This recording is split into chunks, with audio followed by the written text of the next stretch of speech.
اعوذ باللہ من الشیطان الرجیم بسم اللہ الرحمن الرحیم۔ دنیا میں کسی بھی انسان کی عظمت کو دیکھنے کے عام طور پر دو ہی بڑے پیمانے ہوتے ہیں۔ پہلا تو یہ کہ اس کی فکر اور دعوت کیا ہے، اور دوسرا یہ کہ اس کی اپنی زندگی کہاں تک اس فکر کی عکاسی کرتی ہے۔ حقیقت یہ ہے کہ پوری انسانی تاریخ میں اگر کسی کی فکر عالمگیر، اس کی دعوت نجات دہندہ خلق، اس کا پیام فلاح و صلاح عالم کا ضامن، اور اس کی زندگی ان اصولوں کی جیتی جاگتی تصویر ہے، تو مقتدائے انسانیت سید الاولین والآخرین صلی اللہ علیہ وآلہ وسلم کی ذات گرامی ہے، یا پھر وہ مبارک لوگ ہیں جنہوں نے انسانیت کے اس محسن اعظم سے محبت و شفقت اور جہاں بانی کے سبق سیکھے۔ اسی درسگاہ کے نامور متعلم سیدنا عمر بن الخطاب رضی اللہ تعالی عنہ کے نام نامی سے کون واقف نہیں۔ آپ کی جامع اور متنوع زندگی کے ایک ایک پہلو پر مبسوط مضامین لکھے جا سکتے ہیں۔ اسلامی تاریخ کے اس سب سے بڑے ہیبت اور دبدبے والے درویش، متواضع اور منکسر المزاج خلیفہ کی زندگی کا ہر پہلو عظیم ہے۔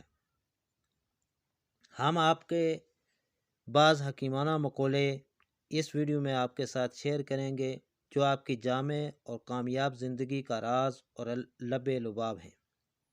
بظاہر یہ معمولی باتیں ہیں، لیکن اگر ان پر غور کیا جائے تو یہ حقیقت کھل کر سامنے آ جاتی ہے کہ دراصل یہی زندگی کے پاکیزہ اصول ہیں جنہیں حضرت سیدنا عمر رضی اللہ تعالیٰ عنہ نے درسگاہ نبوی سے سیکھ کر امیر المومنین فاروق اعظم رضی اللہ تعالیٰ عنہ کا رتبہ حاصل کیا۔ آپ رضی اللہ تعالیٰ عنہ فرماتے ہیں کہ جو شخص اپنا راز چھپاتا ہے وہ اپنا اختیار اپنے ہاتھ میں رکھتا ہے، اور آپ فرماتے ہیں کہ جس سے تم کو نفرت ہو اس سے ڈرتے رہو، جو شخص برائی سے واقف نہیں وہ اس میں مبتلا ہوگا۔ تین چیزیں محبت بڑھانے کا ذریعہ ہیں: نمبر 1 سلام کرنا، نمبر 2 دوسروں کے لیے مجلس میں جگہ خالی کرنا، نمبر 3 مخاطب کو بہترین نام سے پکارنا۔ آدمی کے نماز روزہ کو نہیں بلکہ اس کی دانائی اور راست بازی کو دیکھنا چاہیے۔ خدا اس شخص کا بھلا کرے جو مجھے میرے عیوب سے مطلع کرتا ہے۔ دنیاوی حرص کو کم کرو، آزادانہ زندگی بسر کر سکو گے۔ اگر غیب دانی کے دعوے کا خیال نہ ہوتا تو میں کہتا کہ 5 شخص بیشتی ہیں۔ نمبر 1 وہ محتاج جو عیالدار ہو مگر صابر ہو، وہ عورت جس کا شوہر اس سے راضی ہو اور خوش ہو، وہ عورت جس نے اپنا حق مہر شوہر کو معاف کر دیا ہو، وہ جس کے والدین اس سے راضی ہوں، وہ جو اپنے گناہوں سے سچی توبہ کر لے۔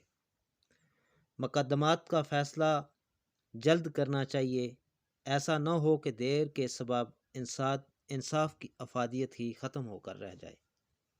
زیادہ ہنسنے سے عمر کم ہوتی ہے، روب داب جاتا رہتا ہے اور موت سے غفلت ہو جاتی ہے۔ جو عیب سے مطلع کرے وہ دوست ہے، طمع کرنا مفلسی اور بے غرض ہونا امیری ہے۔ بدترین آوازیں 2 ہیں، راگ کی اور نوحہ کی۔ کم بولنا حکمت، کم کھانا صحت، کم سونا عبادت، اور کم آمیزی میں عافیت ہے۔ مشغولیت سے پہلے فراغت، اور موت سے پہلے زندگی کو غنیمت جان۔ آپ کا حکیمانہ کردار۔ اسلامی افواج جب عجمی علاقوں میں داخل ہوئیں تو آپ نے اس خطرہ کے پیش نظر کہ ریگستان عرب کے صحراؤں کی گود میں پلے ہوئے جفاکش، بہادر اور محنتی مجاہدوں کو عجم کی ٹھنڈی ہوائیں، میٹھے پانی اور سرسبز و شاداب مرغزاری بہادری کے اوصاف سے محروم نہ کر دیں۔ آپ نے خط میں لکھا کہ فوج کا ہر افسر اور سپاہی لازمی طور پر دن کا کچھ حصہ دھوپ میں گزارے، حماموں میں نہ نہائے، گھوڑوں پر رکاب کے سہارے نہ سوار ہو، نرم و گداز کپڑے نہ پہنے۔ ہر فوجی اپنے ساتھ تمام ضروری سامان یہاں تک کہ سوئی، دھاگا اور کینچی تک رکھے۔ آپ کا خبر رسانی اور جاسوسی کا محکمہ اس قدر مؤثر تھا کہ میدان جنگ کی ایک ایک حرکت سے آپ مطلع ہوتے تھے۔ علامہ طبری نے آپ کے متعلق لکھا ہے کہ سیدنا عمر فاروق اعظم سے کوئی چیز مخفی نہیں رہتی تھی۔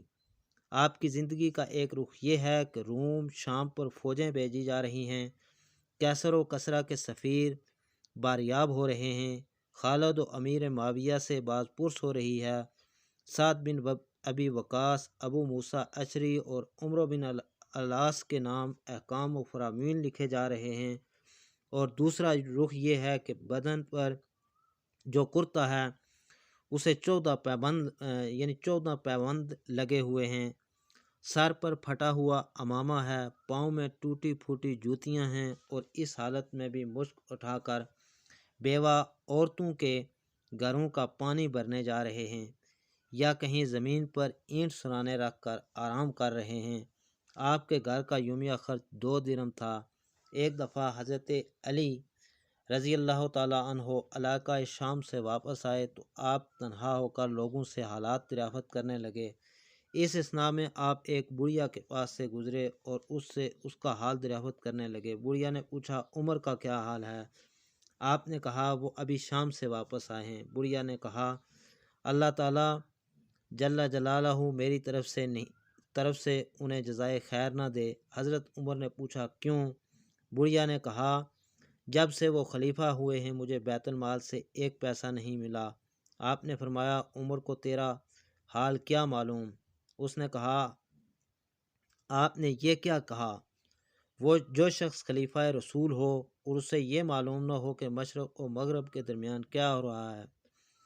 بڑھیا کے یہ الفاظ سن کر حضرت عمر کی آنکھوں میں آنسو نکل آئے اور کہنے لگے، اے عمر، تجھ پر افسوس ہے، تیری رعایا تجھ سے کیسے جگرتی ہے، ہر شخص تجھ سے زیادہ فقیہ ہے۔ اس کے بعد آپ نے اس بڑھیا سے پوچھا، تو اپنی داد خواہی کتنے میں فروخت کر کے اپنے دعویٰ سے دستبردار ہو سکتی ہے؟ میں عمر کو اس پر راضی کر لوں گا۔ بالآخر جراح و قدح کے بعد آپ نے 20 درہم میں اس کی داد خواہی خرید لی۔ رخصت ہونے کو تھے کہ حضرت علی اور عبداللہ بن مسعود کہتے ہوئے موجود ہوئے۔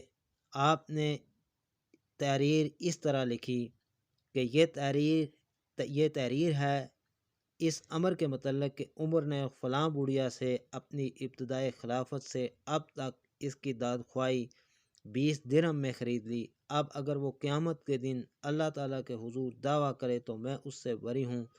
علی اور عبداللہ بن مسعود اس پر گواہ ہیں۔ جب حضرت سیدنا فاروق اعظم کسی شخص کو گورنری یا ایسا کوئی دوسرا منصب سپرد فرماتے تو صحابہ کے ایک گروہ کے سامنے اس کو تقرری کا پروانہ عنایت کرتے اور صحابہ کرام رضی اللہ تعالیٰ عنہ کو گواہ بناتے۔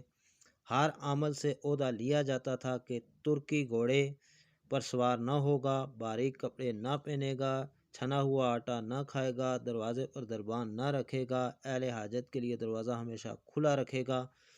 تقرری کے وقت عامل کے مال و اسباب کی مفصل فہرست تیار کر کے محفوظ کر لی جاتی تھی اور گاہے بگاہے اس فہرست سے اس کے اسباب کا موازنہ کیا جاتا تھا۔